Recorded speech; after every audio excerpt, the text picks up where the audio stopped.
ನಮಸ್ಕಾರ ಸ್ನೇಹಿತರೆ, welcome back to my channel. ನಿಮ್ಮ ಕಮೆಂಟ್ಗಳಿಗೆ ಸಾಕಷ್ಟು ಮುಖ್ಯವಾದ ಪ್ರಶ್ನೆಗಳಿಗೆ ಇಲ್ಲಿದೆ ಉತ್ತರ. ನಿಮ್ಮ ಬ್ಯಾಂಕ್ ಅಕೌಂಟ್ ಅಲ್ಲಿ ಏನಾದರೂ 2 ಲಕ್ಷ ಅಮೌಂಟ್ ಇದ್ರೆ ನಿಮ್ಮ ಬಿಪಿಎಲ್ ಕಾರ್ಡು ರದ್ದಾಗುತ್ತಾ? ಆಮೇಲೆ ವಾರ್ಷಿಕ ವಹಿವಾಟು ಏನಾದರೂ ಫೋನ್ ಪೇಯಲ್ಲಿ ಟ್ರಾನ್ಸಾಕ್ಷನ್ ಜಾಸ್ತಿ ಮಾಡಿಬಿಟ್ಟಿದ್ದೀರಾ, ನಿಮ್ಮ ಬಿಪಿಎಲ್ ಕಾರ್ಡ್ ಏನಾದರೂ ರದ್ದಾಗುತ್ತಾ? ಎಷ್ಟು ಮಾಡಿದ್ರೆ ರದ್ದಾಗುತ್ತೆ? ಈ ಎಲ್ಲಾ ಮಾಹಿತಿ, ಅದರ ಜೊತೆಯಲ್ಲಿ ಇನ್ನೂ ಸಾಕಷ್ಟು ಡೌಟ್ಗಳು ನೀವೇನ್ ಕಮೆಂಟ್ ಮಾಡಿ ಕೇಳಿದ್ದೀರಾ, ಆ ಎಲ್ಲಾ ವಿಷಯಗಳ ಬಗ್ಗೆ ಇಲ್ಲಿ ಕಂಪ್ಲೀಟ್ ಡೀಟೇಲ್ ವಿಡಿಯೋ ಇದೆ. ಆಮೇಲೆ ಸಾಕಷ್ಟು ಜನ ಇಂದಿರಾ ಕಿಟ್ ಯಾವಾಗಿಂದ ಕೊಡ್ತಾರೆ ಅಂತಾನೂ ಕೂಡ ಪ್ರಶ್ನೆಗಳನ್ನು ಕೇಳಿದ್ದೀರಾ. ಆಧಾರ್ ಸೀಡಿಂಗ್ ಬದಲಾವಣೆ ಮಾಡಿದ್ರೆ ಗೃಹಲಕ್ಷ್ಮಿ ಹಣ ಬರೋದು ಸ್ಟಾಪ್ ಆಗುತ್ತಾ ಅಂತ ಕೇಳಿದ್ದೀರಾ.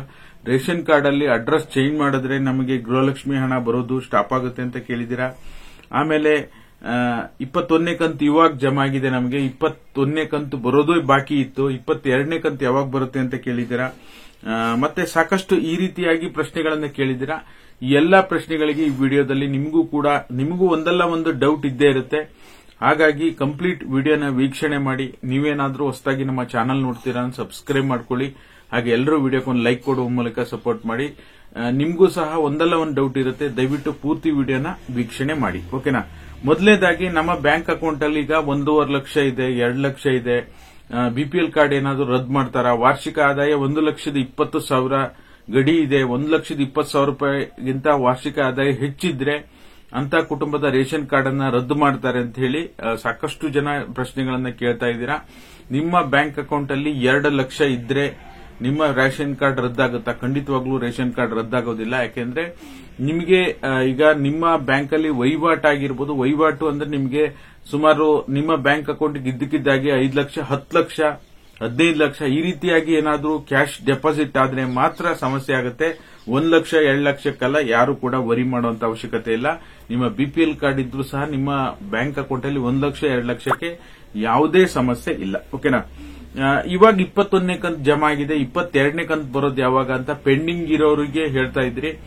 ನಾನು ಕೂಡ ನಿಮ್ಗೆ ಕಳೆದ ಬಾರಿ ಹೇಳಿದ್ದೆ, 22ನೇ ಕಂತು ನಿಮಗೆ ಬಿಡುಗಡೆ ಆದ ನಂತರ, ಯಾರಿಗೆಲ್ಲ ಬಾಕಿ ಇದೆ 21ನೇ ಕಂತು, 22ನೇ ಕಂತು ಬಿಡುಗಡೆ ಆದ ನಂತರವೇ ಅದು ಬಾಕಿ ಇರುವಂತಹ 21ನೇ ಕಂತು ರಿಲೀಸ್ ಆಗುತ್ತೆ ಅಂತ ಹೇಳಿ. ಅದೇ ರೀತಿ ಕೆಲವೊಂದಿಷ್ಟು ಜನರಿಗೆ ಜಮಾ ಆಗಿದೆ, ಇನ್ನೂ ಒಂದಿಷ್ಟು ಜನರಿಗೆ ಜಮಾ ಆಗೋದು ಬಾಕಿ ಇದೆ. ಖಂಡಿತವಾಗ್ಲೂ 22ನೇ ಕಂತು ಸಹ ಶೀಘ್ರದಲ್ಲಿ ನಿಮಗೆ ಜಮಾ ಆಗುತ್ತೆ. ಡೋಂಟ್ ವರಿ, ವೆಯ್ಟ್ ಮಾಡಿ. ಓಕೆನಾ? ಇನ್ನ ರೇಷನ್ ಕಾರ್ಡ್ ಅಲ್ಲಿ ಮೂರನೇದಾಗಿ, ರೇಷನ್ ಕಾರ್ಡ್ ಅಲ್ಲಿ ನಾವು ಅಡ್ರೆಸ್ ಅನ್ನ ಚೇಂಜ್ ಮಾಡಿದ್ದೀವಿ, ರೇಷನ್ ಕಾರ್ಡ್ ತಿದ್ದುಪಡಿ ಮಾಡಿದ್ದೀವಿ. ನಮಗೆ ಗೃಹಲಕ್ಷ್ಮಿ ಹಣ ಬರ್ಲಿಕ್ಕೆ ಏನಾದರೂ ಪ್ರಾಬ್ಲಮ್ ಆಗುತ್ತಾ?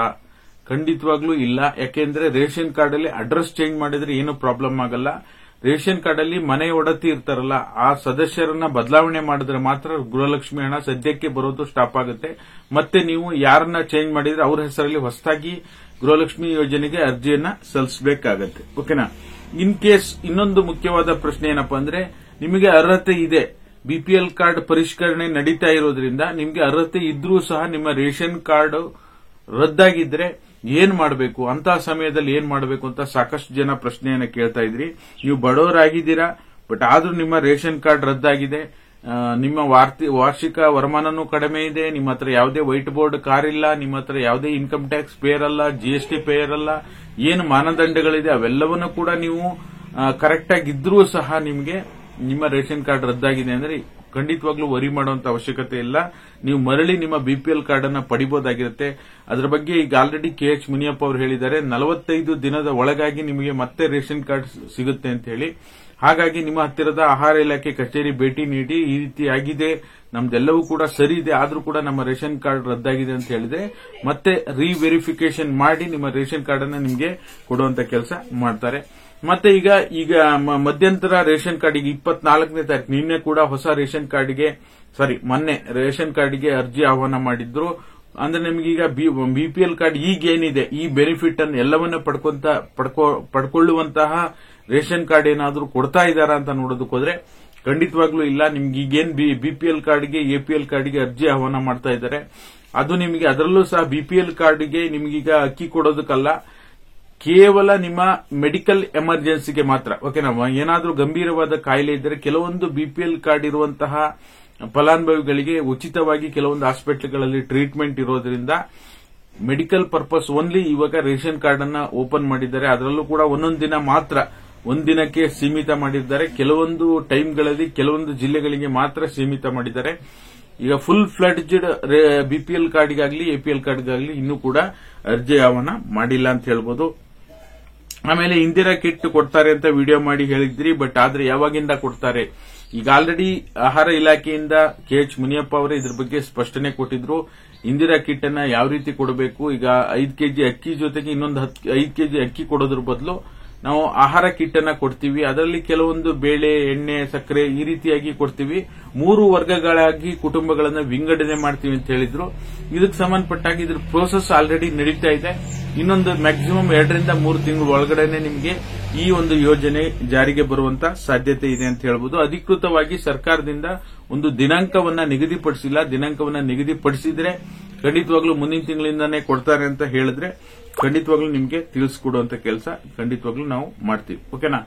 ಇನ್ನ ನಮಗೆ ಹಣ ಬರ್ತಾ ಇತ್ತು ಸರ್, ಬ್ಯಾಂಕ್ ಅಕೌಂಟ್ ಸಮಸ್ಯೆ ಆಗಿದೆ, ಯಾವುದೋ ಒಂದು ಹಳೆ ಲೋನ್ ಪೆಂಡಿಂಗ್ ಇದೆ, ಗೃಹಲಕ್ಷ್ಮಿ ಹಣ ಬಂದಿದ್ದೆಲ್ಲ ಕಟ್ ಆಗ್ತಾ ಇದೆ, ನಮಗೆ ಗೃಹಲಕ್ಷ್ಮಿ ಹಣ ತಗೊಳ್ಳೋಕೆ ಆಗ್ತಾ ಇಲ್ಲ. ನಾವು ಹಾಗಾಗಿ ಬ್ಯಾಂಕ್ ಆಧಾರ್ ಸೀಡಿಂಗ್ ಅನ್ನ, ಅಂದ್ರೆ ಆಧಾರ್ ಸೀಡಿಂಗ್ ಒಂದು ಬ್ಯಾಂಕಿಗಿತ್ತು, ನಮ್ಮ ಕೆನರಾ ಬ್ಯಾಂಕಿಗೆ ಆಧಾರ್ ಸೀಡಿಂಗ್ ಇತ್ತು, ನಾವು ಅದನ್ನ ಬ್ಯಾಂಕ್ ಆಫ್ ಬರೋಡಕ್ಕೂ ಅಥವಾ ಇನ್ನೊಂದು SBIಗೂ ಚೇಂಜಸ್ ಮಾಡಿದ್ವಿ, ಆಧಾರ್ ಸೀಡಿಂಗ್ ಬದಲಾವಣೆ ಮಾಡಿದ್ವಿ.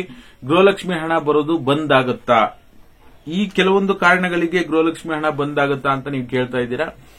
ಆಧಾರ್ ಸೀಡಿಂಗ್ ಬದಲಾವಣೆ ಮಾಡೋದ್ರಿಂದ ಗೃಹಲಕ್ಷ್ಮಿ ಹಣ ಬಂದ್ ಆಗೋದಿಲ್ಲ. ಬಟ್ ಆದ್ರೆ ನಿರಂತರವಾಗಿ ನಿಮಗೆ ಗವರ್ಮೆಂಟ್ ವೆಬ್ಸೈಟ್ ಅಲ್ಲಿ ನಿಮ್ಗೆ ಏನು ಆಧಾರ್ ಸೀಡಿಂಗ್ ಈ ಬ್ಯಾಂಕ್ ಇದೆ, DBTಯಲ್ಲಿ ಆ ಬ್ಯಾಂಕ್ ಅಕೌಂಟ್ ಅಪ್ಡೇಟ್ ಆಗಿರುತ್ತೆ, ಹಳೆ ಬ್ಯಾಂಕ್ ಅಕೌಂಟ್ ಅಪ್ಡೇಟ್ ಆಗಿರುತ್ತೆ.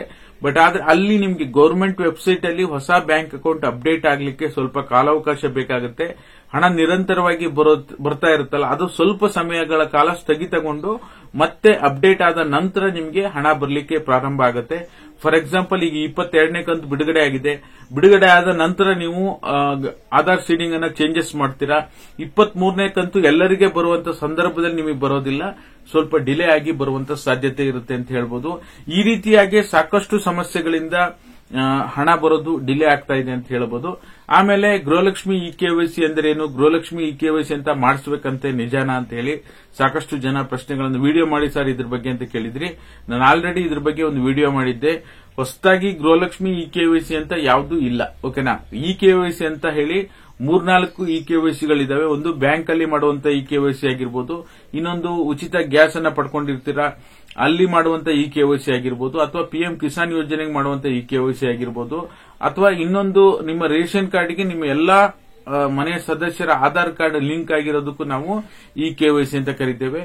ನಿಮ್ಮ ರೇಷನ್ ಕಾರ್ಡ್ ಅಲ್ಲಿ ಹೇಗೆ ಚೆಕ್ ಮಾಡೋದು, ಆಧಾರ್ ಕಾರ್ಡ್ ಎಲ್ಲ ಮನೆಯ ಸದಸ್ಯರ ಎಲ್ಲರ ರೇಷನ್ ಕಾರ್ಡ್ಗೆ ಮನೆಯ ಸದಸ್ಯರ ಎಲ್ಲರ ಆಧಾರ್ ಕಾರ್ಡ್ ರೇಷನ್ ಕಾರ್ಡ್ಗೆ ಲಿಂಕ್ ಆಗಿದೆಯಾ ಇಲ್ವಾ ಅಂತ ಹೇಳಿ ಹೇಗೆ ಚೆಕ್ ಮಾಡೋದು ಅಂತ ವಿಡಿಯೋ ಮಾಡಿದ್ದೇನೆ. ದಯವಿಟ್ಟು ನೀವು ಕೂಡ ಚೆಕ್ ಮಾಡಿ. ಯಾರ್ದಾದ್ರೂ ಒಬ್ಬರದು ರೇಷನ್ ಕಾರ್ಡ್ ಒಬ್ಬರದ್ದು ಆಧಾರ್ ಕಾರ್ಡ್ ಲಿಂಕ್ ಆಗಿಲ್ಲ ಅಂದ್ರೆ ದಯವಿಟ್ಟು ನೀವು ನಿಮ್ಮ ಹತ್ತಿರದ ಯಾವುದೇ ಗ್ರಾಮವನ್, ಬೆಂಗಳೂರನ್ನು, ಕರ್ನಾಟಕವನ್ನು ಅಥವಾ ನ್ಯಾಯಬೆಲೆ ಅಂಗಡಿಗೆ ಹೋಗಿ ಸಹ ನೀವು ಲಿಂಕ್ ಅನ್ನ ಮಾಡಿಸಬಹುದಾಗಿರುತ್ತೆ. ಆಮೇಲೆ ಇನ್ನೊಂದು ಪ್ರಮುಖವಾದ ಪ್ರಶ್ನೆ, ನಿಮ್ಮ ಕುಟುಂಬದಲ್ಲಿ ಯಾರಾದರೂ ಡೆತ್ ಆಗಿದ್ರೆ, ಅಂದ್ರೆ ಮನೆಯ ಪ್ರಮುಖ ಒಡತಿ, ಈಗ ವಯಸ್ಸಾಗಿರುತ್ತೆ, ಯಾರೋ ನಿಮ್ಮ ತಾಯಿನೋ ಅಜ್ಜಿನೋ ಈಗ ನಿಮ್ಮ ರೇಷನ್ ಕಾರ್ಡ್ನ ಒಡತಿ ಆಗಿರ್ತಾರೆ, ಅವ್ರು ತೀರು ಹೋದ್ರು ಅಂದ್ರೆ ಇಮ್ಮಿಡಿಯೇಟ್ ಆಗಿ ನಿಮ್ಮ ರೇಷನ್ ಕಾರ್ಡ್ನಲ್ಲಿ ಮತ್ತೆ ನೆಕ್ಸ್ಟ್ ಕುಟುಂಬದ ಯಾರು ಒಡತಿ ಇದ್ದಾರೆ ಅವ್ರನ್ನ ಬದಲಾವಣೆ ಮಾಡಬೇಕು. ಯಾಕೆಂದ್ರೆ ಈಗ ಅವ್ರ ಖಾತೆಗೆ ನಿಮ್ಗೆ ಹಣ ಬರ್ತಾ ಇದೆ ಅಂದ್ರೆ ನೀವು ಸುಮ್ಮನೆ ತಗೊಳ್ಳೋ ಹಾಗಿಲ್ಲ. ಯಾಕೆಂದ್ರೆ ಇದಕ್ಕೆ ಸಂಬಂಧಪಟ್ಟ ಹಾಗೆ ಕಳೆದ ಬಾರಿ ಸಹ ಸತ್ತವರ ಅಕೌಂಟಿಗೂ ಗೃಹಲಕ್ಷ್ಮಿ ಯೋಜನೆ ಹಣ ಹೋಗ್ತಾ ಇದೆ ಅಂತ ಹೇಳಿ ಇದಕ್ಕೆ ಸಂಬಂಧಪಟ್ಟ ಹಾಗೆ ಸರ್ಕಾರದಿಂದನೂ ಕೂಡ ಇಮ್ಮಿಡಿಯೇಟ್ ಆಗಿ ಅಂತದನ್ನ ವೆರಿಫಿಕೇಶನ್ ಮಾಡಿ ಲೋಕಲ್ ಯಾರಿರ್ತಾರೆ ಅಂಗನವಾಡಿ ಕಾರ್ಯಕರ್ತರಿರ್ಬೋದು ಹೋಗಿ ಚೆಕ್ ಮಾಡಿಸಿ ಇಮಿಡಿಯೇಟ್ ಬದಲಾವಣೆ ಮಾಡಿಸಬೇಕು ಅಂತ ಹೇಳಿ ಸರ್ಕಾರ ಆದೇಶ ಮಾಡಿತ್ತು. ಅದಕ್ಕೆ ಸಂಬಂಧಪಟ್ಟ ಹಾಗೆ ನೀವು ಕೂಡ ಎಚ್ಚರಿಕೆ ಕ್ರಮಗಳನ್ನು ತೆಗೆದುಕೊಳ್ಳಬೇಕು. ರೇಷನ್ ಕಾರ್ಡ್ ಆದಷ್ಟು ತಿದ್ದುಪಡಿ ಮಾಡಿ ಬೇರೆಯವರ ಹೆಸರಲ್ಲಿ ಮನೆ ಒಡತಿಯನ್ನು ಬದಲಾವಣೆ ಮಾಡ್ತಿರಲ್ಲ ಅವರ ಹೆಸರಲ್ಲಿ ಮತ್ತೆ ಗೃಹಲಕ್ಷ್ಮಿ ಯೋಜನೆಗೆ ನೀವು ಅರ್ಜಿಯನ್ನು ಸಲ್ಲಿಸಬಹುದು ಹೊರತು ಮತ್ತೆ ನಿರಂತರವಾಗಿ ಅವರ ಅಕೌಂಟ್ ಅಲ್ಲೇ ದುಡ್ಡು ತಗೊಂಡು ATM ಕಾರ್ಡ್ ಇಟ್ಕೊಂಡು ನೀವು ಹಣ ವಿಡ್ರಾವಲ್ ಮಾಡೋದು ಕಾನೂನು ಬಾಹಿರ ಆಗುತ್ತೆ. ಓಕೆನಾ? ಹಾಗಾಗಿ ಈ ರೀತಿಯಾಗಿ ನಿಮ್ಗೆ ಅವಾಗವಾಗ ಒಂದು ವಿಡಿಯೋಗಳನ್ನು ಮಾಡ್ತಾ ಇರ್ತೇನೆ. ನಿಮ್ಮ ಏನು ಪ್ರಶ್ನೆಗಳಿದೆ ಆ ಪ್ರಶ್ನೆಗಳಿಗೆ ಕಂಪ್ಲೀಟ್ ಡೀಟೇಲ್ ಇನ್ಫಾರ್ಮೇಶನ್ ತಿಳಿಸ್ಕೊಡುವಂತ ಕೆಲಸ ಮಾಡ್ತೀನಿ. ಈ ವಿಡಿಯೋದಲ್ಲಿ ನಾನು ರಿಕ್ವೆಸ್ಟ್ ಮಾಡೋದು, ನಿಮಗೆ ರೇಷನ್ ಕಾರ್ಡ್ಗೆ ಸಂಬಂಧಪಟ್ಟ ಹಾಗೆ, ಗೃಹಲಕ್ಷ್ಮಿ ಯೋಜನೆಗೆ ಸಂಬಂಧಪಟ್ಟ ಹಾಗೆ ಅಥವಾ ಯಾವುದೇ ವಿಚಾರವಾಗಿ ನಿಮ್ಗೆ ಏನೇ ಡೌಟ್ ಇದ್ರೂ ಕಮೆಂಟ್ ಮಾಡುವ ಮೂಲಕ ತಿಳಿಸಿ. ಅದಕ್ಕೆ ನೆಕ್ಸ್ಟ್ ವಿಡಿಯೋದಲ್ಲಿ ನಿಮ್ಮ ಡೌಟ್ಗಳನ್ನೇ ಒಂದು ಲಿಸ್ಟ್ ಔಟ್ ಮಾಡಿ ಅದಕ್ಕೆ ಕಂಪ್ಲೀಟ್ ಉತ್ತರ ಕೊಡುವಂತ ಕೆಲಸ ನೆಕ್ಸ್ಟ್ ವಿಡಿಯೋದಲ್ಲಿ ಮಾಡ್ತೀನಿ. ಹಾಗಾಗಿ 1 ಲಕ್ಷ ಇದೆ, 2 ಲಕ್ಷ ಇದೆ, 3 ಲಕ್ಷ ಇದೆ ಅಂದ್ರೆ ಡೋಂಟ್ ವರಿ. ಇದಕ್ಕಿದ್ದಾಗೆ 10 ಲಕ್ಷ, 15 ಲಕ್ಷ, 20 ಲಕ್ಷ ನಿಮ್ಮ ಅಕೌಂಟಿಗೆ ಬಂದ್ಬಿತ್ತು ಅಂದ್ರೆ ಯಾವ ಹಣ ಅಂತ ಹೇಳಿ ಖಂಡಿತವಾಗ್ಲೂ ಇನ್ಕಮ್ ಟ್ಯಾಕ್ಸ್ನವರು, ಬ್ಯಾಂಕ್ನವರು ಇನ್ಕಮ್ ಟ್ಯಾಕ್ಸ್ನವ್ರಿಗೆ ಕಳಿಸ್ತಾರೆ. ಇನ್ಕಮ್ ಟ್ಯಾಕ್ಸ್ನವರು ನಿಮಗೆ ನೋಟಿಸ್ ಅನ್ನ ಕಳಿಸ್ತಾರೆ. ಬಿಟ್ರೆ ಹೊರತು 1 ಲಕ್ಷ 2 ಲಕ್ಷ ಇದ್ರೆ ಯಾರು ಕೂಡ ವರಿ ಮಾಡುವಂತ ಅವಶ್ಯಕತೆ ಇಲ್ಲ ಅಂತ ಹೇಳ್ಬೋದು. ಸಾಕಷ್ಟು ವಿಚಾರಗಳ ಬಗ್ಗೆ ಡೀಟೇಲ್ ಇನ್ಫಾರ್ಮೇಶನ್ ತಿಳಿಸುವಂತ ಕೆಲಸ ಮಾಡಿದ್ದೇನೆ. ವಿಡಿಯೋ ಇಷ್ಟ ಆದ್ರೆ ಎಲ್ಲರೂ ಆದಷ್ಟು ವಿಡಿಯೋಕ್ಕೆ ಲೈಕ್ ಮಾಡಿ, ಶೇರ್ ಮಾಡಿ, ಸಬ್ಸ್ಕ್ರೈಬ್ ಮಾಡಿ. ವಿಡಿಯೋ ನೋಡಿದ್ದಕ್ಕಾಗಿ ಧನ್ಯವಾದಗಳು. Thank you all. Thank you so much for watching.